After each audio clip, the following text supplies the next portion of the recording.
ॐ नमो भगवते वासुदेवाय। ॐ नमो भगवते वासुदेवाय।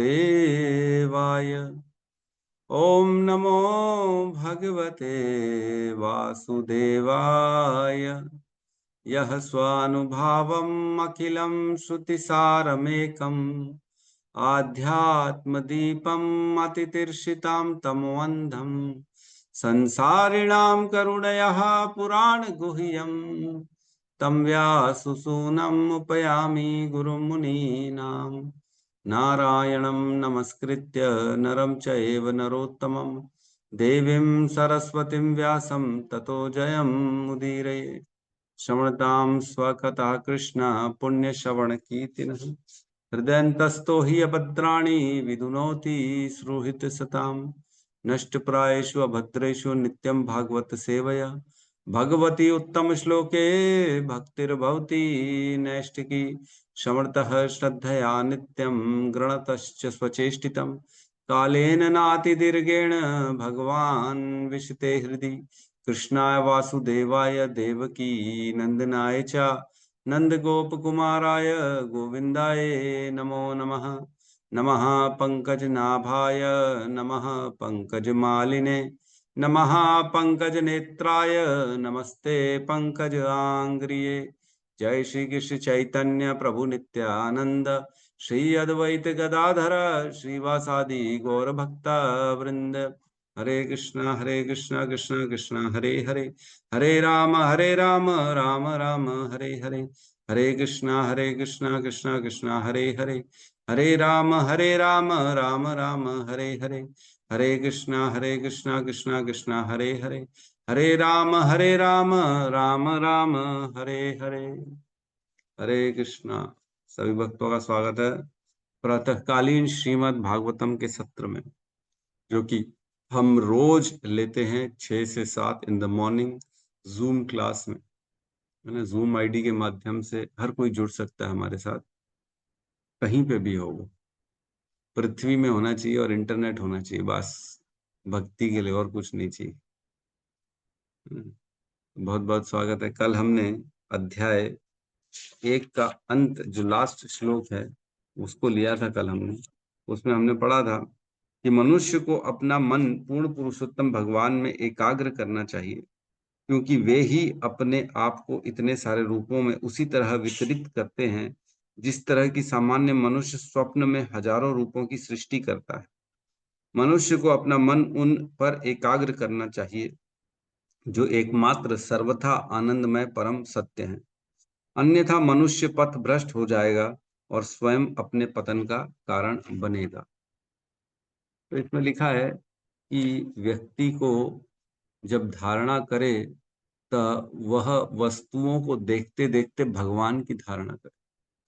अगर वस्तुओं को देखते देखते भगवान की धारणा नहीं करेगा और वो वस्तुओं की धारणा करेगा, तो धीरे धीरे उसकी बुद्धि जो है ना, भोग बुद्धि हो जाएगी और वह उन वस्तुओं को देखकर भोगने की इच्छा करेगा। और जब भोगने की इच्छा करेगा तो धीरे धीरे उसका पतन हो जाएगा और यह धारणा उसके पतन का कारण बन जाएगी, है ना। किसी की सुंदरता देखें तो क्या देखना चाहिए कि ये भगवान ने कितना सुंदर बनाया। किसी के अंदर टैलेंट देखें, किसी के अंदर बड़ी तेज आदमी है, बड़ा आगे निकल रहा है फटाफट फटाफट, तो ईर्ष्या ना करके उससे ये देखना चाहिए इसके ऊपर कितनी भगवान की कृपा है। जहां हमने ईर्ष्या देखी, अरे ये मेरे से कैसे आगे जा सकता है, अरे मेरे तो नीचे था ये, मैंने तो इसको सिखाया था, ये कैसे मेरे से आगे जा रहा है, तो यह काम जो है ना, पतन का कारण बन जाएगा। बहुत सूक्ष्म तरीके से यह जो इंद्रिय तृप्ति के विचार हैं, द्वेष के विचार हैं, यह बहुत सूक्ष्म तरीके से प्रवेश करते हैं हमारे जीवन। पता ही नहीं पड़ता है, पता ही नहीं पड़ता कब किसी से द्वेष हो गया, अरे ये तो हमारे काम का आदमी नहीं है, इसको बाहर कर। जहां पे भी अगर दोष बुद्धि उत्पन्न होती है तो हमें चाहिए कि उसे नियंत्रित करें और उस वस्तु उस व्यक्ति से अपने आप को दूर कर लें। क्योंकि दोष बुद्धि अगर लंबी चलेगी तो फिर कहीं ना कहीं ईर्ष्या, फिर कहीं ना कहीं ऐसे कार्य हो जाएंगे जो हमें फिर नीचे गिरा देंगे भक्ति से। भगवान ने भगवत गीता में कहा है, अद्वेष्टा सर्वभूतानां मैत्रेह करुण एव च, है ना। मैत्रेह करुण एव च, आगे क्या है? निर्ममो निरहंकार सम दुख सुख। निर्ममो, निर्ममो निरहंकार सम दुख सुख शमी। यस। तो हमें क्या करना है? निर्ममो, निरअहंकार, अहंकार के बिना, है ना, और मोह के बिना सभी को समान रूप से देखना है, किसी से भी द्वेष की बुद्धि नहीं रखनी। लेकिन प्रभु जी ये तो प्रैक्टिकल नहीं हो पाता, ये तो खाली बोलने भर के लिए है। ऐसा हो कैसे सकता है कि किसी के प्रति द्वेष ना हो? मुश्किल तो है, लेकिन नामुमकिन कुछ भी नहीं। मुश्किल है। हमें शुद्ध भक्ति यहाँ पे करने आ रहे हैं। हम केवल और केवल भक्ति सीखना चाहते हैं, न कि मेरा तेरा पराया अपना द्वेष, ये सब नहीं सीखना है। ठीक है, सब भगवान पे छोड़ देना चाहिए। भगवान एक न एक दिन खुद ही कर लेंगे। हम कौन होते हैं किसी को रास्ते से हटाने वाले? हम कौन होते हैं किसी से द्वेष करने वाले? ठीक है। तो इस प्रकार व्यक्ति को केवल और केवल भगवान की धारणा करनी चाहिए, हर जगह, हर व्यक्ति में, हर वस्तु में भगवान से जोड़ना चाहिए, अन्यथा उसका पतन का कारण बन जाएगा, है ना। तो आज हम प्रवेश करने वाले हैं अध्याय 2 में। हरि हरि बोल। ले दे के हमारा पहला अध्याय हो चुका है, दूसरे स्कंद का। धीरे धीरे कछुए की चाल से हम आगे बढ़ते जा रहे हैं, बढ़ते जा रहे हैं। हरि बोल। कृष्ण की कृपा है, चैतन्य महाप्रभु की कृपा है, गौरंग महाप्रभु की कृपा है, अनेक अनेक हमारे गुरुओं की कृपा है, हमारे जो है हिज ग्रेस हिज होलीनेस भक्ति सिद्धार्थ स्वामी महाराज की कृपा है।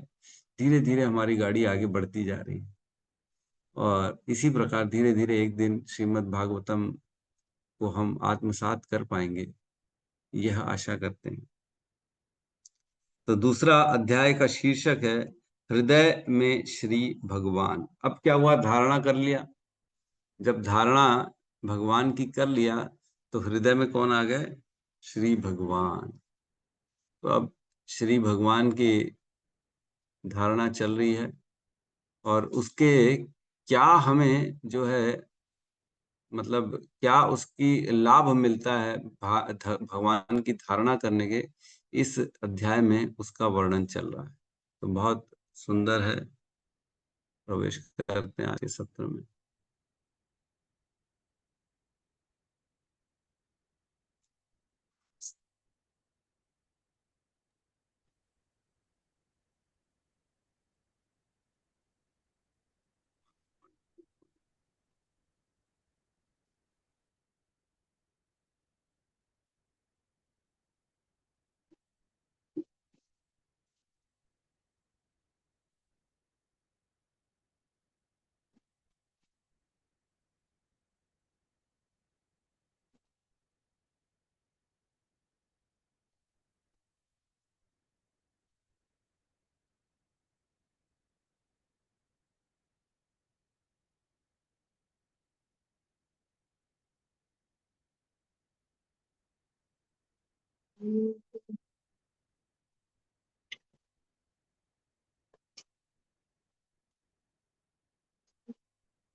हरे कृष्णा। डिस्कनेक्ट हो गया था, अभी क्लियर है। जी प्रभु जी। जी प्रभु। मेरा ही डिस्कनेक्ट हो गया था कि सब किसी और का भी हो गया? नहीं प्रभु जी, आपका बस हो। ठीक है। प्रभु जी लाभ बोले तो, हाँ, प्रभु जी आपने बोले ना भगवान की धारणा करने से क्या लाभ होगा, तो ऐसा लगा कि जो हाँ। क्लास से हट के सीधा भगवान के धाम चले गए।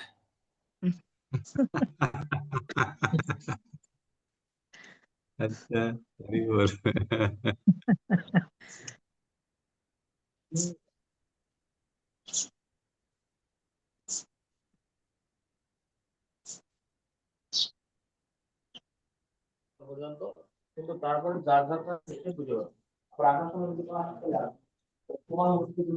है, अपना म्यूट में रखिए, बात कर रहे हैं तो अपना म्यूट करके बात करिए।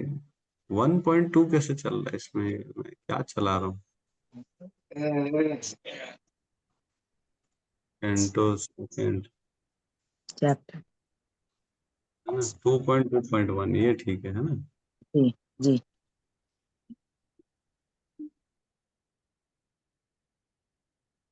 अध्याय 2, स्कंद 2, है ना, श्लोक क्रमांक 1। शीर्षक है हृदय में श्री भगवान। श्लोक को साथ में पढ़ते हैं। श्री शुक उवाच शुकवाच। एवं पुरा धारणयात्मयोनि एवं योनि नष्टां स्मृतिं प्रत्यवरुध्य तुष्टात्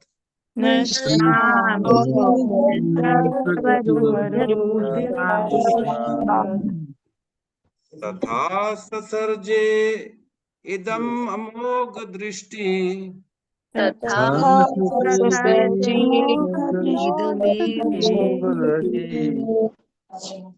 यथाप्ययात प्राग व्यवसाय बुद्धि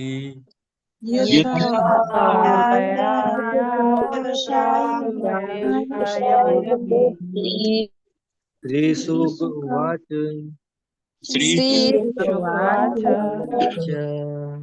एवं पुरा धारयात्मयोनि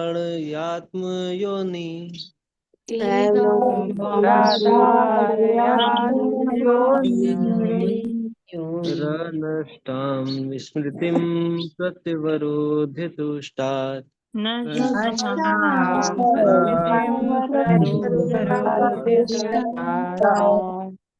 तथा ससर्जेदमोघ दृष्टि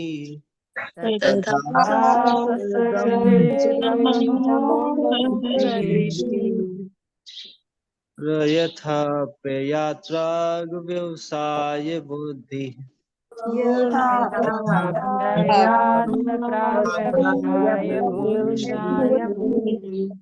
श्रीशुकवाच श्रीशुकवाच।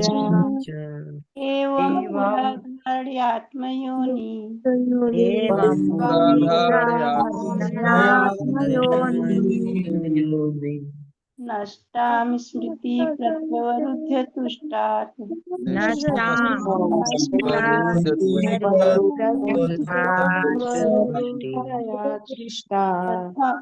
तथा ससर्जेत अमोघ दृष्टि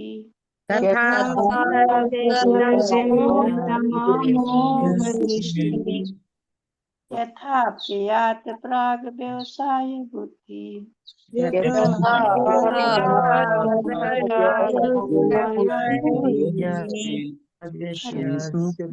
श्रीशुकुवाच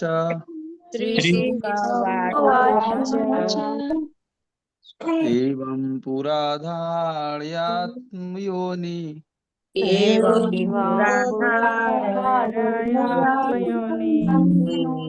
निष्ठा स्मृतिं प्रतिवरुध्य तुष्टात्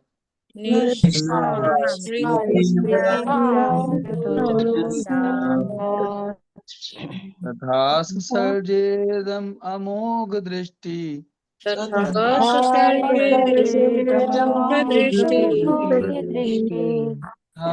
प्ययात् प्राग व्यवसाय बुद्धि यथा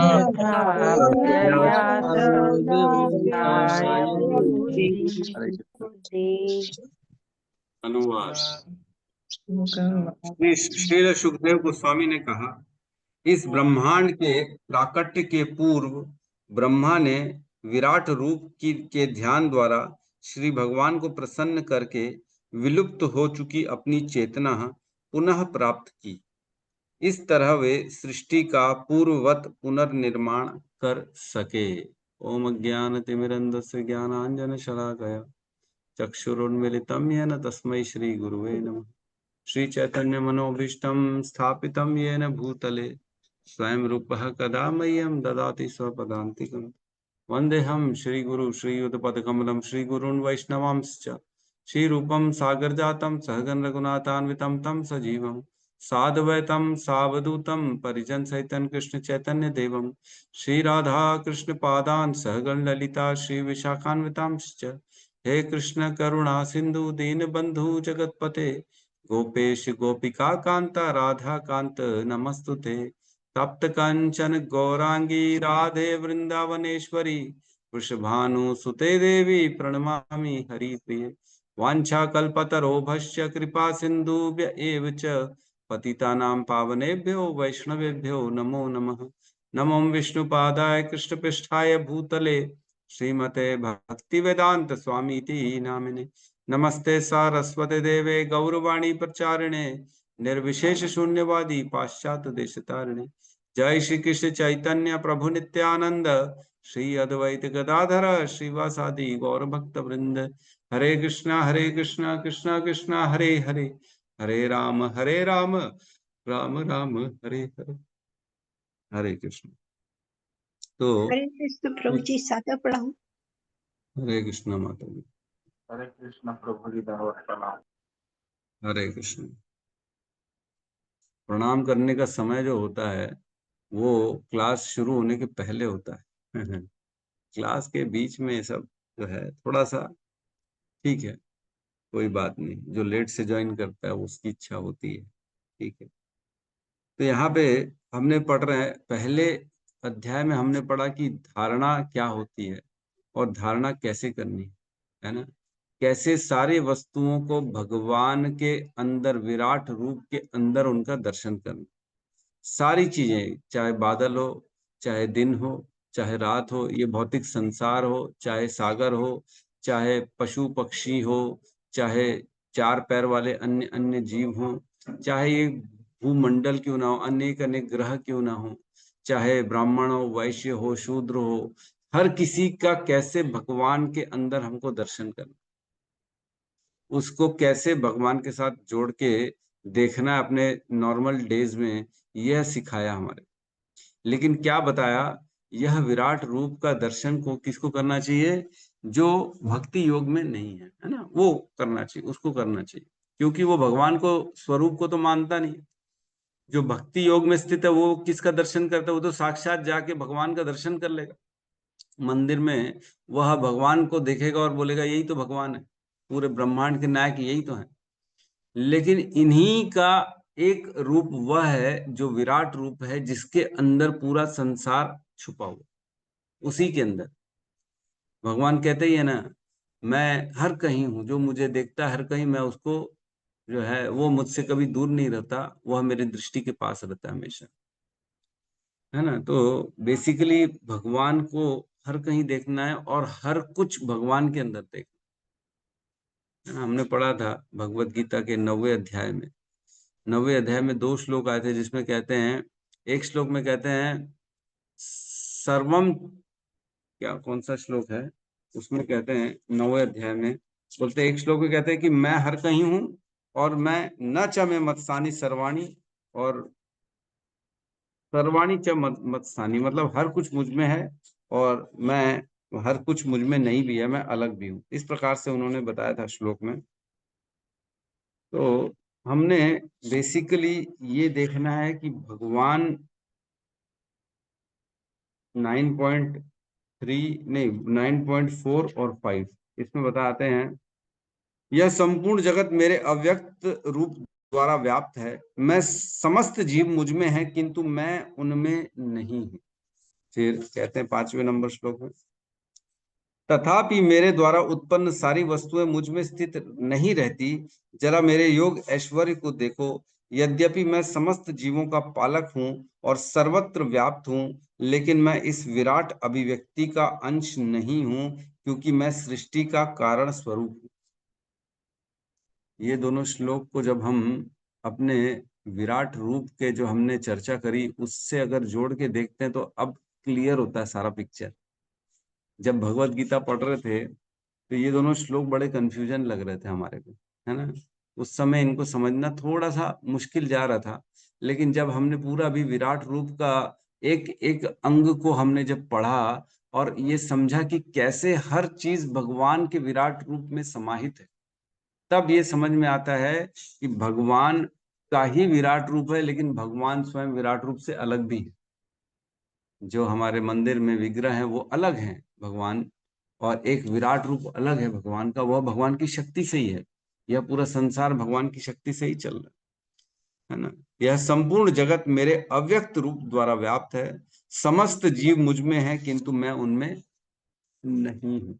समस्त जीव हमने पढ़ा, कैसे ब्राह्मण भगवान के सिर हैं, है ना, कैसे क्षत्रिय उनकी बाहें हैं, कैसे जो है वैश्य उनकी जांग है, कैसे शूद्र उनके चरणों के आश्रय में है, कैसे देवता समस्त देवता उनके जो है शरीर में समाहित है, कैसे इंद्र उनकी भुजाएं हैं, आर्म्स हैं। ये सब हमने पढ़ा। तो सब कहाँ पे हैं? भगवान के शरीर में। लेकिन भगवान अलग हैं। भगवान कौन है? वो श्याम सुंदर हैं, जो गौओं के साथ घूम रहे हैं, उनको चरा रहे हैं, गोपियों के साथ जो अपना समय व्यतीत कर रहे हैं, और जो लीलाएं कर रहे हैं, माखन चोरी कर रहे हैं, ये कर रहे हैं, वो कर रहे हैं, अनेक लीलाएं, वो अलग हैं। लेकिन दोनों में भेद क्या है? वह जो विराट रूप है वह भगवान का ही एक्सपांशन है, भगवान की ही शक्ति है। अलग अलग कैसे मान लें? ऐसे मान लें कि जैसे राजा अलग होता है, लेकिन राजा अपनी शक्तियों से हर कहीं व्याप्त होता है। राजा की शक्तियां हर कहीं होती हैं। जो राजा का एक ऑफिसर कलेक्शन करने आया है, चाहे नोटिस देने आया है, तो वह राजा का ही कार्य कर रहा है, राजा का ही प्रतिनिधि है, राजा से अलग नहीं मानेंगे उसको। तो इसी प्रकार भगवान अपनी शक्तियों से इस पूरे विराट रूप को प्रकट करते हैं और विनष्ट कर देते हैं। तो इस श्लोक में बता रहे हैं कि जो भगवान की धारणा करता है विराट रूप की, मात्र उस विराट रूप की धारणा करने से उसको क्या लाभ मिल जाता। सोचो, विराट रूप की धारणा भक्ति योग में कोई बहुत ज्यादा बताई नहीं गई कि विराट रूप की हमको धारणा करना है। कभी नहीं बताया होगा किसी भी आचार्य ने कि अब उस भगवान विराट रूप की धारणा करो। नहीं, हमको किसकी धारणा करने बोलते हैं? श्याम सुंदर की, जो मंदिर में है, जो विग्रह रूप में स्थान में भगवान बैठे हैं, उनकी धारणा करने कहते हैं। तो सोचो, एक जो भगवान की शक्ति मात्र है उसकी धारणा करने का क्या फल मिल जाता है, वह इस श्लोक में बताया जा रहा है। तो भगवान का एक जो एक्सपेंशन है, भगवान का एक जो शक्ति के रूप में जिसको हम ऐसा मानते हैं कि ये पूरा संसार भगवान है, मानते क्या है ही है वो, तो ऐसे मात्र धारणा करने से क्या फल मिलता है? तो ये सेकेंडरी गॉड फल है, बेसिकली ये मुख्य फल नहीं। तो गॉड फल एक होता है मुख्य, है ना, एक होता है गॉड फल। जैसे मुख्य मुख्य जैसे कोई फैक्ट्री होती है ना, तो मुख्य मुख्य जो बनाने वाली चीजें होती है वो उसमें मेन प्रोडक्ट होते हैं, और एक साइड प्रोडक्ट भी बहुत सारे निकल जाते हैं। जैसे लोहा फैक्ट्री में फ्लाई ऐश जो होता है वो साइड प्रोडक्ट, फ्लाई ऐश जिससे ईंटें बनते हैं, ऐश के काले ईंटें बनते हैं, तो वो साइड प्रोडक्ट है। उसमें वो बहुत ज्यादा इंटरेस्ट नहीं लेता है, वो तो खुद ही बन जाता है। अब कोयला जलेगा तो राखड़ होगी, राखड़ होगी तो उससे फिर ईटा भी बना देते हैं, काला ईटा। तो ये साइड प्रोडक्ट है, ये कोई मुख्य प्रोडक्ट नहीं है। तो बेसिकली भगवान की जो विराट रूप की धारणा का साइड प्रोडक्ट क्या है, मतलब बिना उद्देश्य के लाभ क्या मिल जाता है, इसमें कह रहे हैं। एवं पुरा धारण या आत्म योनि, एवं इस प्रकार, है ना, इस प्रकार, किस प्रकार?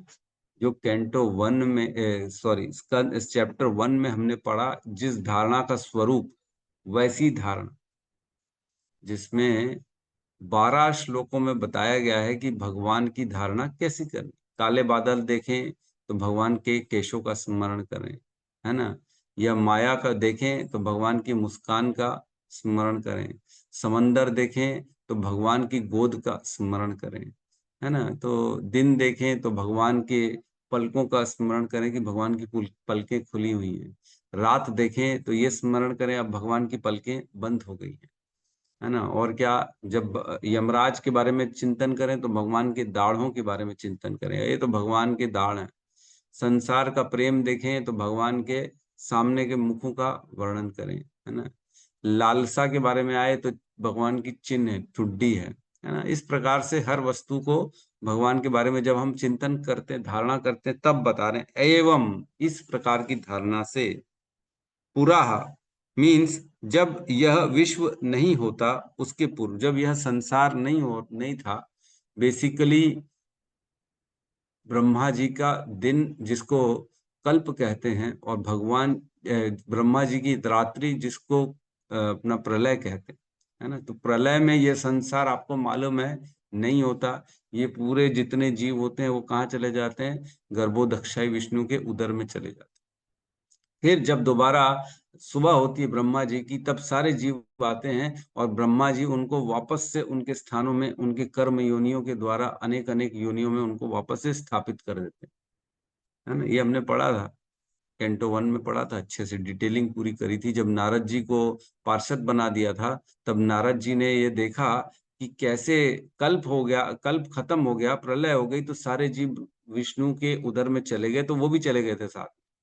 फिर जब वो अपना देखा कि कल्प आरंभ हो गया, तो सारे जीव विथ ब्रह्मा जी निकले और ब्रह्मा जी ने भगवान को प्रणाम किया। फिर उसके बाद उन्होंने पूरी सृष्टि चालू करी। ये पढ़ा था, याद है कि नहीं, कि भूल गए सब लोग? भूल गए होंगे। हम बद्ध अवस्था में इतनी बुद्धि थोड़ी काम करती है हमारी, तो उसमें हमने अच्छे से पढ़ा था। तो यहाँ कह रहे हैं एवं पुरा, जब यह विश्व नहीं था उसके पूर्व, बेसिकली जब प्रलय चल रहा था, कल्प शुरुआत के पहले की बात कर रहे हैं। क्या कह रहे हैं फिर, धारण या आत्म योनि, तब क्या हुआ, धारणा करी, किन्होंने धारणा करी, आत्म योनि। आत्म योनि मीन्स स्वयं ब्रह्मा जी ने भगवान के इस विराट रूप की, जिसकी चर्चा पिछले श्लोक में करी गई है, उस भगवान विराट रूप की धारणा की ब्रह्मा जी ने धारणा करी कल्प के शुरू होने के पूर्व, मतलब जिन दिन चालू हुआ उसके पहले की बात चल रही है। सबसे पहले ब्रह्मा जी निकलते, हमने पढ़ा था पिछले अध्याय में, ब्रह्मा जी सबसे पहले निकलते और भगवान को प्रणाम करते हैं। तो वही बात चल रही है कि प्रणाम करते हैं, तो कैसा प्रणाम करते हैं, वो क्या करते हैं वो बेसिकली। फिर कह रहे हैं नष्टाम स्मृतिम, जो उनकी स्मृति नष्ट हो चुकी थी। कल आपने नाश्ते में क्या खाया था, याद है? नहीं याद। कल सबसे पहले आप किससे मिले थे, याद है? नहीं याद। अच्छा, कल आपने कितने पैसों का लेन देन किया था, याद है? नहीं याद। अच्छा, कल आपने हर 1 घंटे में क्या क्या कार्य किया था, याद है क्या? नहीं याद। कुछ भी याद नहीं। कल क्या पहना था ये भी पूछेंगे तो थोड़ी देर सोचना पड़ जाएगा, अरे कल क्या पहना था, कौन सा कपड़ा पहना था, कौन सा ड्रेस पहना था, ये भी याद नहीं रहता। हम भी क्या करते हैं, भूल जाते हैं, हर चीज भूल जाते हैं। यहाँ कह रहे हैं नष्टाम स्मृतिम, जो उनकी स्मृति थी वो नष्ट हो चुकी थी। किसकी? ब्रह्मा जी की।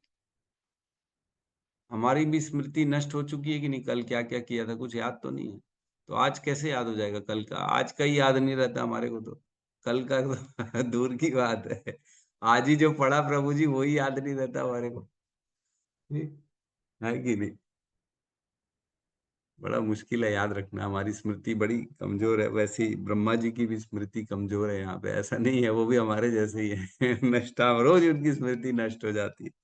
कह रहे नष्टाम स्मृति, जो नष्ट हो चुकी थी उनकी स्मृति, उसके बारे में बता रहे हैं। वह क्या करे, प्रत्य अवरुद्ध तुष्टात, प्रत्य अवरुद्ध तुष्टात, अवरुद्ध, अवरुद्ध मीन्स रुका हुआ, और प्रत्यवरुद्ध मतलब बिना रुका हुआ, अवरुद्ध मीन्स रोकना और वरुद्ध मीन्स बिना रोका, और प्रत्यवरुद्ध मीन्स मतलब बिना रोके बहुत अच्छी तरीके से, जो रुका नहीं है, जिसमें किसी भी प्रकार का कोई रोक टोक नहीं है, और बहुत अच्छे तरीके से वह दोबारा तुष्टात, दोबारा कैसे प्राप्त करते हैं, वह भगवान को तुष्ट करके। प्रत्यवरुद्ध मीन्स दोबारा वह ज्ञान प्राप्त करते, कौन, ब्रह्मा जी। कैसे प्राप्त करते, तुष्टात, किसको तुष्टात, भगवान को दोबारा प्रसन्न करके वो वह वापस से अपने ज्ञान को प्राप्त करते। भगवान ने भगवत गीता में कहा है, सर्व योनिषु कौंतुहे मूर्तया संभवन्ति तासाम ब्रह्म महद योनि अहम, नहीं ये नहीं, सॉरी, सर्वस्य च हम हृदय सन्निविष्टो मतः स्मृति ज्ञानम अपोहनम च वेदेश्च सर्वम अहम एव वेद्यो वेदांत कृत वेदवित एव च अहम। भगवान कह रहे हैं मतः स्मृति ज्ञानम अपोहनम च, 15.15 शायद है ये श्लोक, जिसमें कहते हैं कि मैं ही सबको ज्ञान प्रदान करता हूँ, मैं ही सबको दोबारा याद दिलाने का काम करता हूँ, और मैं ही सबका विस्मरण का भी कारण मैं ही। याद है कि नहीं है कि भूल गए, 15.15 याद है ना।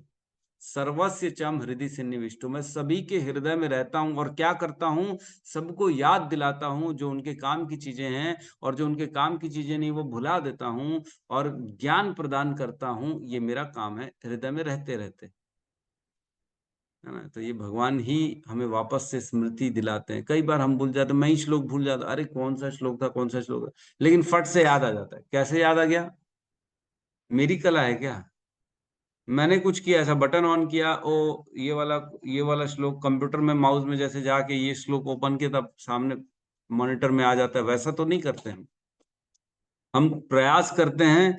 भगवान हृदय में रहते हैं और भगवान देखते हैं ये प्रयास कर रहा है, तो भगवान अगर उसको ठीक लगता है, उचित लगता है, तो वो उसको स्मृति को प्रकाशित कर देते हैं और हमें याद आ जाता है। और भगवान को अगर ठीक नहीं लगता है तो भगवान उसका विस्मरण करा देते हैं और हम भूल जाते हैं। ये कौन कर रहा है, हृदय में बैठे हुए भगवान कर रहे हैं, परमात्मा रूप में। सर्वस्य चम हृदय सन्निविष्टो, मैं सबके हृदय में रहता हूं, और मेरा कार्य क्या है, हृदय में रहते रहते मतः स्मृति ज्ञानम अपोहनम च, मैं ही उनको ज्ञान देता हूं, मैं उनको याद दिलाता हूं और मैं उनको भुला देता हूं। तो ये बड़े गहरे तत्वों पे चर्चा चल रही है। हम खुद पे लोग अपना कॉलर ऊंचा करते हैं, अरे मेरे को सब याद रहता है, मैं ये किया, अरे 10 साल पहले की बात याद है, 15 साल पहले की बात याद है, ये क्वेश्चन का आंसर याद है, ये याद है, वो याद है, अरे डाटा बेस पूरा निकाल देते हैं मेरे पास ये। अरे भैया तुम कुछ नहीं कर रहे हो, हृदय में बैठे परमात्मा है ना, वो तुमको याद दिला रहे हैं। अपना कॉलर ऊंचा मत करो, अहंकार मत करो, तुमने कुछ नहीं किया, एक समय आएगा सब भूल जाओगे। अपना नाम याद नहीं रहता लोगों को, आता है कि नहीं, ऐसे लोगों को आपने भी देखा हो। अरे ऐसे क्या, एक मेरा मामा है, एक दिन बुखार पड़ा, बड़ा तेज बुखार पड़ा, अगले दिन भूल गया वो कौन है, वो बोलने लगा मैं कौन हूँ, मैं कौन हूँ। सोचो, ऐसा था। फिर जब बुखार उखार ठंडा हुआ, आराम कराया उनको, थोड़ा रिलैक्स कराए, तब शाम को थोड़ा थोड़ा स्मरण आना चालू हुआ। तो झटके से भगवान एक दिन हमारे साथ भी ऐसा करते हैं कि विस्मृति करा देंगे, तो सोचो क्या होगा। खुद का पता नहीं, अपना नाम पता नहीं, अपना घर पता नहीं, अपने घर वालों को देख के ही सोच रहे अरे ये कौन है, अनजान लोग हैं, अनजान लोग, इनसे दूर रहो, ये मुझे यहाँ क्यों पकड़ के लेके आ गए, ऐसा लगने लगेगा। तो ये झटके में जिसको आज हम अपना अपना मान रहे हैं, एक दिन सब पराया पराया हो जाएगा। भगवान एक क्लिक से व्यक्ति को सब कुछ से दूर कर देंगे और हमको पता ही नहीं पड़ेगा। सोचो, हम जो पूरे जीवन में एकत्रित कर रहे हैं, मेरा परिवार, मेरा पति, मेरा पत्नी, मेरे माता, मेरे पिता, मेरे बच्चे, मेरा धन, मेरी प्रॉपर्टी, मेरी संपत्ति, मेरा जॉब, मेरा पद, मेरा प्रतिष्ठा, मेरी एजुकेशन, मेरी क्वालिफिकेशन, एक झटके में सब गायब होने वाली है और हो जाएगी। ब्रह्मा जी की हो गई, ब्रह्मा जी की हो गई तो हमारी कैसे नहीं होगी। हम हम कौन है, हम तो और निकृष्ट जीव, हम तो भोगों में लगे। तो यहाँ कह रहे हैं कैसे दोबारा नष्टाम स्मृतिम प्रत्य अवरुद्ध तुष्टात, वह जो नष्ट हो चुकी स्मृति थी वह दोबारा बिना किसी रोके टुके भगवान की कृपा से उन्होंने दोबारा प्राप्त कर ली, ब्रह्मा जी ने। आगे पढ़ते हैं, कहते हैं तथा ससर्जेद अमोघ दृष्टि, तथा ससर्जेद इदम अमोघ दृष्टि।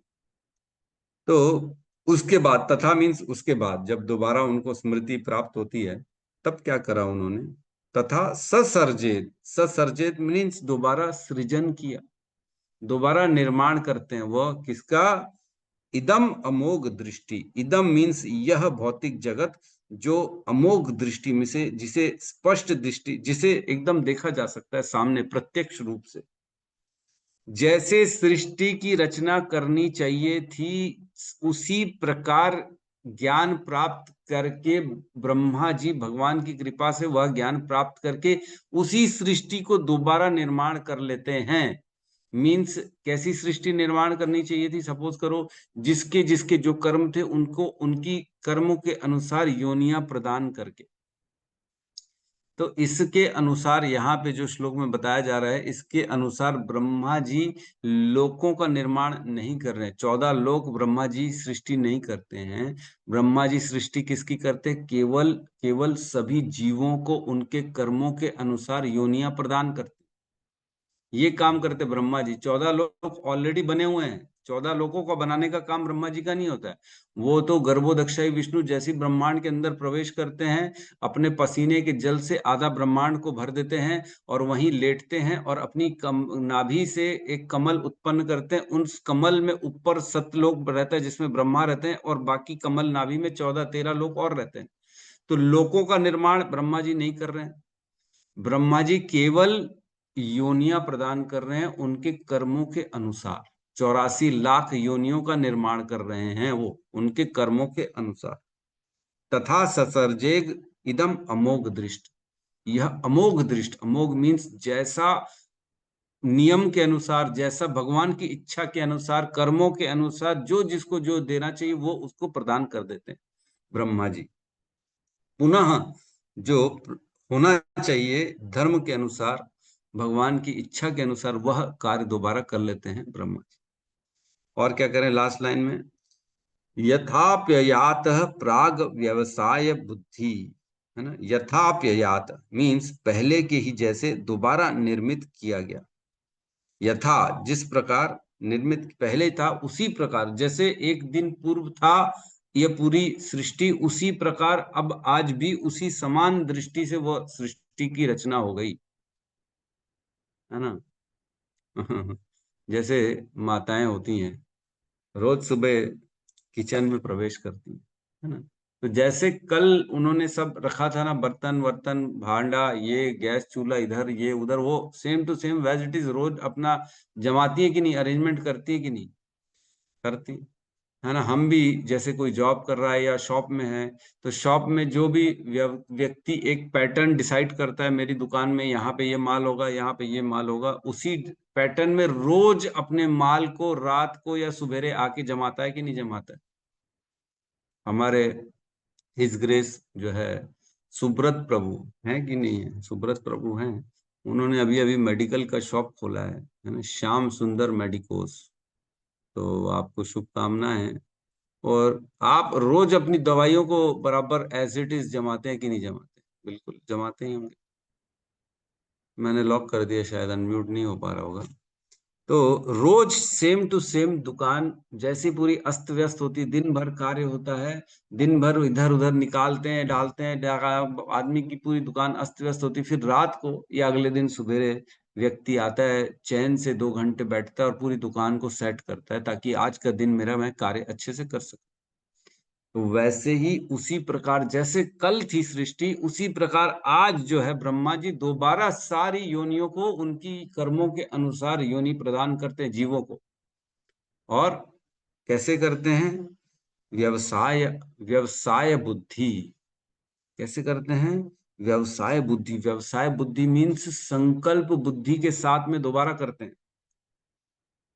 व्यवसाय बुद्धि के अर्थ है अब कोई कंफ्यूजन नहीं है, अब कोई भी किसी प्रकार का ये विस्मृति नहीं है, अब क्लियर है क्या करना है क्या नहीं करना, उनको पता पड़ गया। कैसे पता पड़ गया, भगवान की कृपा से। क्या है व्यवसाय बुद्धि? और ये क्लियर है कि मैं आत्मा हूं, मैं शरीर नहीं हूं, मैं भगवान का अंश हूं, मैं भगवान का सेवक हूं, और मेरा उद्देश्य क्या है? भगवान की सेवा करना। मेरा और भगवान का संबंध क्या है, यह क्लियर हो चुका है। मैं भी सच्चिदानंद हूं, वो भी सच्चिदानंद है, लेकिन मैं उनका अंश हूं और मेरा काम है उनकी सेवा करना, और उनका काम है मेरे से सेवा लेना। तभी दोनों का आनंद वर्धन होगा। यह होती है व्यवसायिक बुद्धि, है ना। तो मनुष्य अपनी जैसे जीवन मिलता है, हम इसी जीवन में अपनी मनुष्य योनि में ही अपनी चेतना को शुद्ध कर सकते हैं भगवान की भक्ति के द्वारा। यह होता है व्यवसाय बुद्धि। किसी और योनि में हम अपनी चेतना को शुद्ध कर सकते हैं क्या? कुत्ता अपनी चेतना को शुद्ध कर सकता है क्या? गधा अपनी चेतना को शुद्ध कर सकता है? कोई नहीं कर सकता। घोड़ा अपनी चेतना को शुद्ध कर सकता है क्या? बंदर अपनी चेतना को शुद्ध कर सकता है क्या? नहीं कर सकता। केवल और केवल मनुष्य ही है जो वह अपनी चेतना को अपने कार्यों से, धर्म के, शास्त्र के ज्ञान से अपनी बुद्धि को शुद्ध कर सकता है और भगवान के साथ अपने संबंध को दोबारा स्थापित कर सकता है ना। दोबारा स्थापित करना है कि मैं कृष्ण का अंश हूं, मैं सेवक हूं, आप जो आदेश करेंगे मैं वो करूंगा। अब धर्म के अनुसार करूंगा, जो आपने भगवत गीता में वर्णन किया वही करूंगा, उसके अलावा कुछ नहीं करूंगा। क्योंकि ये जीवन मिला है, इसमें अपने पुराने अनेक अनेक जन्मों के पापों को मैं धो सकता हूँ, इसी जीवन में आपकी प्राप्ति कर सकता हूँ। एक बार मनुष्य योनि छूट गई तो फिर मैं कुछ नहीं कर सकता। ये ज्ञान होना, इसको कहते हैं व्यवसायिक बुद्धि। भगवत गीता श्लोक क्रमांक 2.41 है ना, इसमें कहते हैं व्यवसायिक आत्मिका बुद्धि एके कुरु नंदन बहुशाखा ही अनंताश्च बुद्धयो अव्यवसायी नाम। जिसकी बुद्धि एक निष्ठ होती, अनुवाद पढ़ रहा हूं मैं, जो इस मार्ग पर चलते हैं वे प्रयोजन में दृढ़ रहते हैं और उनका लक्ष्य भी एक होता है। हे कुरुनंदन, जो दृढ़ प्रतिज्ञा नहीं है उनकी बुद्धि अनेक शाखाओं में विभक्त रहती है। जो दृढ़ प्रतिज्ञा नहीं है ना, जो एक निष्ठ है। कहाँ एक निष्ठ है? कृष्ण के प्रति एक निष्ठ है। उनका टारगेट भी एक रहेगा, उनका प्रयोजन भी एक ही रहे। अनेक प्रयोजन नहीं होंगे कि मैं इसको भी खुश कर दूं, उसको भी खुश कर दूं, दुर्गा मैया को भी खुश कर दूं, गणेश जी को भी खुश कर दूं, शनिदेव को भी खुश कर दूं, मैं इनको भी नहीं नहीं। एक है कुरुनंदना, एक हरती उनकी बुद्धि। मैं कौन हूं? मैं कृष्ण का अंश हूं। सभी देवता कहाँ है? कृष्ण के अंदर ही तो समावित है। मैं सबको अलग अलग क्यों तुष्ट करूं? केवल भगवान कृष्ण को करूंगा, सब तुष्ट हो जाएंगे। इसलिए वो अनेक प्रयोजनों में नहीं जाता, वह एक ही के पास दृढ़ प्रतिज्ञा के साथ एक ही के प्रति अपनी निष्ठा प्रकट करता। तो इसमें तात्पर्य में कहते हैं, सोचो, विराट रूप की धारणा करी ब्रह्मा जी ने। रोज सुबह क्या करते ब्रह्मा जी? उठ के सबसे पहले विराट रूप की धारणा करते हैं, और उस धारणा करने से भगवान प्रसन्न होते हैं और भगवान उन पे कृपा करते हैं और उनको ज्ञान देते हैं कि कैसे सृष्टि करनी है। तब वो उनका आशीर्वाद लेके फिर दोबारा सृष्टि की रचना करते हैं। सभी जीवों को उनकी उनके कर्मों के अनुसार योनियां प्रदान करते हैं। ये रोज हो रहा है, रोज रोज भूल जा रहे हैं ब्रह्मा जी। ऐसा कैसे हो सकता है? देखो, एक चीज समझने की बात है, भगवान सबके हृदय में है ना। सभी कर्मों का दृष्टा कौन है? भगवान परमात्मा के रूप में। और भगवान ही ब्रह्मा जी के हृदय में भी परमात्मा के रूप में। तो ब्रह्मा जी के हृदय में सभी के कार्यों को प्रकाशित करने वाला कौन है? परमात्मा है। जब वह प्रकाशित करते हैं तब ब्रह्मा जी को ज्ञान आता है कि कौन कौन सा जीव कौन कौन से कर्मों के अनुसार उसको कौन कौन सी योनियां प्रदान करनी है। तब ब्रह्मा जी उनको योनियां प्रदान कर पाते हैं। है ना? समझ में आ रहा है कि नहीं आ रहा है? थोड़ा सा इसमें तात्पर्य में कहते हैं, यहाँ पर ब्रह्मा की विस्मृति का उदाहरण दिया गया है। ब्रह्मा श्री भगवान के भौतिक गुणों में से एक गुण के अवतार हैं। हम जानते हैं ब्रह्मा जी कौन से गुण के अवतार हैं? रजोगुण के अवतार है ना ब्रह्मा जी।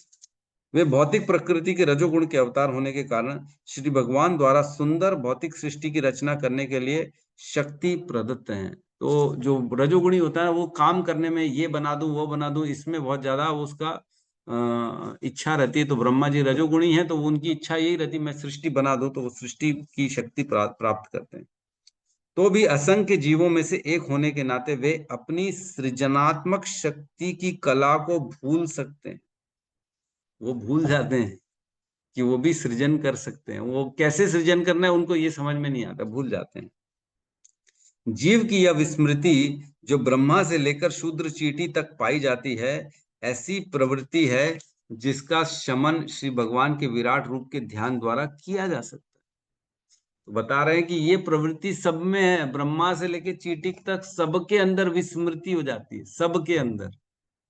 क्यों होती है? क्योंकि भगवान करा देते हैं। भगवान ही तो हमारे हृदय में रह के मतः स्मृति ज्ञानम अपोहनम च, वही याद दिलाते, वही भुला देते, वही ज्ञान प्रकट करते हैं। तो ये भगवान की मात्र धारणा करने से दोबारा उनको वह शक्ति प्राप्त हो जाती है। यह अवसर मनुष्य योनि में प्राप्त होता है, और यदि मनुष्य श्रीमद् भागवतम के आदेशों का पालन करके विराट रूप का ध्यान करना प्रारंभ कर देता है, तो उसकी शुद्ध चेतना का पुनः उदय हो सकता है। हमारे साथ भी यही हो रहा है, हम भी भूल जाते हैं और हमको लगता है मैं तो यहाँ मजे करने आया हूँ, केवल आनंद लेने आया हूँ, केवल भोगने आया हूँ, ये पालूं वो पालूं तो मेरा जीवन, वाह और क्या चाहिए जीवन में, इससे ज्यादा तो कुछ चाहिए ही नहीं। लेकिन जो मुद्दा है भगवान के साथ दोबारा संबंध को स्थापित करना, उसकी स्मृति कैसे आएगी? जब हम ये श्रीमद् भागवतम के आदेशों का पालन करके भगवान के रूप का ध्यान करेंगे, तब दोबारा हमारी चेतना शुद्ध होगी और भगवान की जो हमें दोबारा से ज्ञान प्राप्त हो जाएगा। है ना? क्या कहते हैं? नित्य सिद्ध कृष्ण प्रेम साध्य कबू नाय, श्रवण आदि शुद्ध चित्ते करे उदय। नित्य सिद्ध, ये हमेशा हमारे हृदय में भगवान के प्रति प्रेम रहता है, लेकिन हम विस्मृति हो जाती है हमारे को। जैसे ही श्रवण आदि, जैसे ही हम सुनना चालू करते हैं, तब हमारा चित्त शुद्ध होता है। श्रवण आदि शुद्ध चित्ते करे उदय, इसको दोबारा से उदय कर देता है। किसको? कृष्ण के प्रेम को, कृष्ण के साथ जो हमारा संबंध है उसको वापस से हमारे हृदय में प्रकट कर देता है। कौन? ये श्रीमद् भागवतम का श्रवण। ये करना है हमको इस जीवन में, ना कि केवल भोगों में लगना है। ये पालें वो पालें, मेरा नाम हो जाए, मेरे को पद मिल जाए, प्रतिष्ठा, इससे दूर रहना है। ये सब क्या है? केवल लालसाएं। ये कब खत्म होगा? हम किसी जीवन में हो सकता है इंद्र रहे हो सकता है हम किसी जीवन में राजा रहे हो सकता है किसी जीवन में प्रेसिडेंट रहे हो यूएस के, थे ना, छूट गया ना। अब दोबारा उसी के लिए प्रयास करना, क्या मिल जाएगा? आगे कहते हैं, तथा साथ ही श्री भगवान के साथ अपने नित्य संबंध की विस्मृति का निराकरण हो जाता है। जो ही यह विस्मृति दूर हो जाती है, त्यों ही व्यावसायिक बुद्धि आ जाती है। यह विस्मृति दूर होना और ज्ञान का प्रकाश होना, इसी को व्यावसायिक बुद्धि कहते हैं, जो 2.1 में उल्लेख है। जीव के इस सुनिश्चित ज्ञान से श्री भगवान की प्रेमा भक्ति उत्पन्न होती है, जिसकी जीव को आवश्यकता होती है। ऐसे करने से ही हमारे अंदर भगवान के प्रति प्रेमा भक्ति उत्पन्न होगी। समझिएगा, टारगेट हमारा प्रेमा भक्ति है, लेकिन अभी हैं कहाँ? हम साधन भक्ति में हैं। अभी हम साधन के माध्यम से भक्ति करते हैं। साधन मीन्स नाम जप करना, विग्रह सेवा करना, ग्रंथ पढ़ना, सुनना, वैष्णवों की सेवा करना, ये सारे साधन बताए गए हमको गुरुओं के द्वारा। ये सब करते हैं तो धीरे धीरे हमारा चित्त शुद्ध होता है, और जैसे जैसे चित्त शुद्ध होता है भगवान अपने आप को प्रकाशित करते हैं, और जैसे जैसे प्रकाशित करते हैं हमको ज्ञान हो जाता है कि मैं कहाँ काय के लिए आया हूँ इस जीवन में, मेरा उद्देश्य क्या है, मेरे को भगवान की प्राप्ति करनी, ना कि भोगों करना है। तब धीरे धीरे हम भोगों से अपने आप को दूर करेंगे और भगवान की शरण में अपने चित्त को लगाएंगे। तब धीरे धीरे भगवान से हमारा प्रेम होगा, तब संसार से विलग हो पाएंगे और भगवान को प्राप्त कर पाएंगे। प्रेम करना है भगवान को, ये हमारा टारगेट है। और अभी हम हैं कहाँ? साधन भक्ति में हैं हम। अनर्थों से भरे हुए हैं। अभी संसार में प्रेम है, भगवान से कम है, संसार से ज्यादा प्रेम है। अपने घर बार से ज्यादा प्रेम है, भगवान से नहीं है। ठीक है, हाँ प्रभु जी बोलते तो है, हम मानते, धीरे धीरे बढ़ेंगे हम आगे तो ठीक है, कोई प्रॉब्लम नहीं है। सबके साथ यही है, हमारे साथ भी यही स्थिति है। मैं भी आप ही के साथ धीरे धीरे हम कोशिश कर रहे हैं भगवान के चरणों में प्रेम की प्राप्ति हो सके। आगे कहते हैं, बद्ध जीव चाहे वह ब्रह्मा के पद पर ही क्यों न हो, मिथ्या अहंकार से उत्पन्न होने वाली बहिरंगी शक्ति के प्रभाव से इसे भूल जाता है। एक चीज समझना बड़ा इंपॉर्टेंट है कि ब्रह्मा जी भी बद्ध हैं। बद्ध हैं इसीलिए एक दिन उन्होंने जब सरस्वती की रचना करी तो उनका मन मोहित हो गया था। पता है कि नहीं? ब्रह्मा जी ने स्वयं सृष्टि करी सरस्वती की और इतनी सुंदर देख के आकर्षित हो गए और उनका मन मोहित हो गया। क्यों? क्योंकि वो भी गुणों के अंदर बंधे हुए। सत्यलोक में बैठे हैं ब्रह्मा जी, वो पूर्ण ज्ञान है जीव के, पूरी संसार के सबसे पहले जीव हैं जिन्होंने सभी को उनकी योनियों दी, उनको सृष्टि करी। वह ब्रह्मा जी खुद मोहित हो गए हैं, तो हम क्या गलत कर रहे हैं? मोहित हो गए, ठीक तो है। ठीक है, लेकिन ये सब हमें सिखाता है कि ठीक है, संसार में गलतियां होती हैं, हमसे भी होती हैं, लेकिन अपना टारगेट कम से कम क्लियर है। ये मालूम है कि कहाँ जाना है, ये क्लियर है। भले हम हैं नहीं अभी शुद्ध, वो बात ठीक है, हम अशुद्ध वाले हैं, एकदम पतित हैं, अधर्म हैं, एकदम कलमशों से भरे हुए हैं, हमारी चेतना गंदी है, गंदे विचार आते हैं मन में, ये सोचते हैं वो सोचते हैं, इसका गलत हो जाए वो हो जाए, मैं ये भोग लूं, ये सब विचार आते हैं, इसमें कोई दिक्कत नहीं है। लेकिन कम से कम हमको ये मालूम है कि जाना कहाँ है, प्रेमा भक्ति तक पहुंचना है। टारगेट तो मालूम है ना, स्टेशन तो मालूम है ना, कहाँ उतरना है। लेकिन संसार में लोग जो हैं उनको यही नहीं मालूम कि जाना कहाँ है, कहाँ जाना है, कुछ नहीं मालूम है, भटक रहे हैं, करना क्या है ये नहीं मालूम, बिना लक्ष्य का जीवन जी रहे हैं। लक्ष्य नहीं, कोई जीवन का गोल ही नहीं है, केवल क्या है, भोग है। भोग है वही गोल है, भोग माना यही उद्देश्य है उनके जीवन। तो ठीक है, हर दिन रोज ब्रह्मा जी को विस्मृति हो जाती है और वो दोबारा भगवान की कृपा से अपने इस ज्ञान को प्राप्त करते हैं और सभी को दोबारा जीवन देते हैं। किसी का कोई प्रश्न है तो हम ले सकते हैं।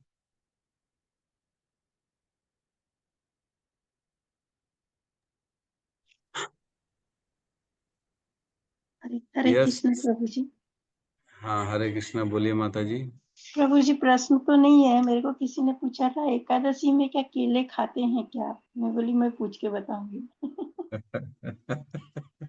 मुझे नहीं मालूम प्रभु जी। मैं बोली अनाज नहीं खाने का मालूम है पर ये नहीं मालूम है। इसके आंसर हमारी आनंददायिनी माता जी दे देंगी। आनंददायिनी माता जी बताइए, केले खा सकते हैं कि नहीं? और एकादशी कभी है प्रभु जी? उन्होंने ये भी पूछा है, वो गांव में है तो उनका ऐसा पूछा उन्होंने। ठीक है, तो एकादशी कब है वो भी बता दीजिए, और केले खा सकते हैं कि हरे नहीं वो भी कृष्णा बता प्रभु जी, केला तो फल में ही आता है और वो तो भगवान को भोग भी लगता है और खा सकते हैं। मैं तो हम लोग तो खाते हैं, अब मैं को उतना अधिक पता नहीं। ये तो फल में ही आता है केला, और सर्वश्रेष्ठ फल है, हर वो में केला लगता ही है। केले की सब्जी भी बना के खा सकते हैं, है ना? केला अलाउड है खाना, केला अन्न नहीं है, केला फल है। प्रभु जी वो ठीक है, गुरुवार के दिन नहीं खाते ना, पूजा करते, इसलिए वो शायद दुविधा में तो है। भाई माता जी, अब वो कैटव धर्म वो क्या अपना रहे वो सब हमारे को मत जी बताओ, जी वो क्या जी खाते हैं क्या प्रभु जी। नहीं खाते, क्यों हाँ। खाते हैं, वो सब हमारा लेना देना नहीं। बाकी हमारे हमारे पास क्या आदेश है हम वो बता सकते हैं, हमारे गुरुओं ने ये बोला है खा सकते हैं, कोई प्रॉब्लम नहीं। कभी है प्रभु जी? है कभी? शुक्रवार को है क्या? पता है कृष्ण चंद्रिका माता जी? हरे मालूम कृष्ण है? प्रभु जी, धन्यवाद प्रणाम जी प्रभु जी। 17 अक्टूबर को है प्रभु जी रामा एकादशी। धन्यवाद 17 माता जी। अक्टूबर, यस ठीक। यस, गौतम बुद्ध प्रभु, प्रश्न आप क्या ले चाहते हैं? प्रभु जी धन्यवाद प्रणाम। प्रभु जी आज नई चीज पता चला कि ब्रह्मा जी की भी स्मृति चली जाती है करके, क्योंकि मतलब उन्होंने ही सारी चीज सृष्टि मतलब इस तरीके से बनाते हैं, और तो ये थोड़ा सा सोचने वाली बात है कि उनकी भी स्मृति चले जाती है ऐसे करके। तो रोज तो नया पता पड़ रहा है कुछ ना कुछ। जी भगवान का प्रभु जी। विराट रूप के बारे में जब सुन के मैं खुद आश्चर्यचकित हो गया। देखो कितनी गहराई तक जो है भगवान का हम स्मरण कर सकते हैं चीजों को देख के। कल हमारे रोहिणी नंदन प्रभु का फोन आया था, बोले मैं एक हफ्ता बाहर था तो ऐसा लग रहा था मैं बहुत कुछ मिस कर दिया। रोज भागवतम क्लास हमारी मिस हो रही है। मैंने कहा हाँ, आपने भागवतम क्लास तो मिस करी और साथ ही साथ विराट रूप को भी मिस कर डाला जो इतना इम्पोर्टेंट था। सोचो, विराट रूप की धारणा करके स्वयं ब्रह्मा जी को ये ज्ञान प्राप्त हो जाता है कि सृष्टि कैसी करनी है। इतना बड़ा ज्ञान भगवान दे देते हैं केवल उनकी धारणा करने मात्र से, वो भी विराट रूप की, वो भी गौड़ गौड़ फल है, ये मुख्य फल नहीं है धारणा का। इतना बड़ा फल मिल जाता है तो इतना बड़ा वाकई में ब्रह्मा जी भी भूल जाते हैं, है ना। ठीक, यस, मैं ठीक है। प्रभु जी और शायद कुछ? शायद आपने पहले जिक्र किया था ब्रह्मा जी का, सरस्वती माता के मतलब मोहित हो हाँ, गए। ये तो सबको मालूम है कि वो सरस्वती के प्रति आकर्षित होते हैं, लेकिन ये नहीं मालूम था ना कि रोज सुबेरे वो उठते जी हैं और भगवान की जो है धारणा करते हैं, फिर उन पे कृपा होती है, फिर उनको ज्ञान मिलता है, फिर उससे जी जीवों की सृष्टि होती है, ये नहीं मालूम। जी जी प्रभु। यह सत्यम प्रभु, कहिए। हरे कृष्ण प्रभु जी, धन्यवाद। प्रभु जी, जो आज आपने क्लास में बताया, तो इसमें हम ऐसे समझ सकते हैं ना प्रभु जी, जैसे हम कहीं भी अगर आउट ऑफ स्टेट जाते हैं और कहीं स्टे करना होता है तो पहले से फ्लैट तो बना हुआ है, बस हमें अपना जिस कार के हिसाब से गए हुए हैं उसके हिसाब से फ्लैट उस जगह मतलब दिया जाता है, मतलब ले सकते हैं ना। तो जैसे आपने 14 लोग वाला आपने बताया, तो 14 लोग पहले से बना हुआ है, बस हमारे कर्मों के अनुसार जो है हमें वो मिल जाता है। ऐसे ही समझ सकते हैं ना प्रभु जी? हाँ, ऐसा समझ सकते हैं। सपोज करो स्कूल के 50 बच्चे गए हैं, वो कहीं पे अपना मान के चलो कोई साइंस जो है टूर पे गए हुए हैं, उनको स्कूल के प्रिंसिपल लेके गए हैं। तो स्कूल के प्रिंसिपल सुबह सुबह उनको उनकी एज ग्रुप के हिसाब से, उनकी आईक्यू के हिसाब से, उनकी जैसे मेल फीमेल के हिसाब से अलग अलग रूम अलॉट कर देते हैं, है ना। लड़का है तो लड़के के साथ, लड़की है तो लड़की के साथ, है ना। बड़ा है तो छोटे के साथ नहीं देंगे, बड़े को बड़े के साथ देंगे। सीनियर है 12वीं का है तो 12वीं के साथ, 8वीं का है तो 8वीं के साथ। तो इस प्रकार ब्रह्मा जी रोज सवेरे हम सभी को अपने कर्म के अनुसार, अपनी योग्यता के अनुसार वो उनको अलॉट करते। इधर जाओ तुम, कुछ कछुए की योनि में जाओ, तुम कुत्ते की योनि में जाओ, तुम देवता की योनि में जाओ, तुम इंद्र की योनि में जाओ, तुम सुअर की योनि में जाओ, तुम मनुष्य की योनि में जाओ। इस प्रकार से वो सबको अलॉट कर देते हैं। ऐसा एक अपन समझने के लिए, लेकिन ऐसा है नहीं, क्योंकि हम बद्ध हैं। हम जो देखते हैं हम उससे एक छोटा सा कंपैरिजन करके सिमिलैरिटी निकाल सकते हैं कि ऐसा होता होगा, तो हम ऐसा मान सकते हैं। तो ये ज्ञान कौन देगा कि कौन कौन से कर्म कौन कौन ने क्या क्या किया है? ये भगवान उसके हृदय में, ब्रह्मा जी के में हृदय में प्रकट करते हैं कि किसको कहाँ कहाँ डालना चाहिए, तुम्हारे को किसने क्या क्या किया हुआ है ना। इस प्रकार हम थोड़ा सा एक अनुमान लगा सकते हैं। जी, थैंक यू प्रभु। Right, thank you. तो आज वैसे तो मैंने 2 श्लोकों की तैयारी करी थी, लेकिन ये श्लोक में ही इतना समय लग गया कि हम आगे बढ़ ही नहीं पाए। क्योंकि ऐसा लगता है कि कम बोलो तो ऐसा लगता है कि कैसे कम बोल दे, इतना कुछ मतलब बोला हुआ है यहाँ पे, इतना कुछ बताने के लिए है, हम कम कैसे बोल के आगे बढ़ कैसे सकते। मैं पता नहीं धीरे, स्लो स्लो स्लो होता जा रहा है हमारा, क्योंकि गहराई में जाना है। ऐसे चाहे ना तो पढ़ा सकते हैं, आप भूल जाते हैं, याद कर लेते हैं, फिर आगे करते हैं, तो हम बढ़ सकते हैं आगे। लेकिन जब तक हम इतनी गहरी चर्चा नहीं करेंगे ना, वो भाव नहीं आएगा। जो श्रीमद् भागवतम के प्रति प्रेम है, जो श्रीमद् भागवतम को हमें आत्मसात करना है, जो चिंतन करना है, वो नहीं आएगा। ऐसे ही पढ़ा के आगे बढ़ जाएंगे, वो भी कर सकते। तो मेरा उद्देश्य ये नहीं है। मेरा उद्देश्य ये है पढ़ें, समझे, ग्रहण करना है। ग्रहण का अर्थ यही है। ग्रहण कैसे करेंगे? जब हमारे पूरा गहराई में जाके चिंतन करेंगे तब, है ना। तद्वाग विसर्गो जनताग विप्लव यस्मिन् प्रतिश्लोकम अबध्यवत्य अति नामान अनंतस्य यशो अंकितानि यत् श्रृण्वन्ति गायन्ति गृह्णन्ति साधवः। जो ग्रहण करता है, साधु जन इसको ग्रहण करता है ना। तो ग्रहण करिए, सोचिए, पढ़िए, पूरे तात्पर्य को बैठ के पढ़िए, विचार करिए कि कैसे भगवान ब्रह्मा जी को ज्ञान देते हैं और भगवान सृष्टि करते रोज सुबह कर रहे, रोज सुबह। ऐसा नहीं कि एक दिन कर लिया, हफ्ते में एक ही दिन, नहीं, रोज कर रहे हैं ब्रह्मा जी, हर दिन सुबह। ठीक है, तो हम क्लास को क्लोज करते हैं यहाँ पे, है ना। तो बहुत बहुत धन्यवाद सभी का। अच्छा, रिकॉर्डिंग बंद कर देते हैं। यस, बंद कर देते हैं हम। हरे कृष्णा हरे कृष्णा हरे कृष्ण हरे हरे हरे राम हरे राम राम हरे हरे भक्त वृंद की जय। सद्गुरु शील प्रभुपाद की जय। निताई गौर प्रेमानंद। हरि हरि बोल। हरे कृष्णा प्रभु जी। हरे कृष्ण प्रभु जी। प्रभु जी, हरे कृष्ण। हरे कृष्ण।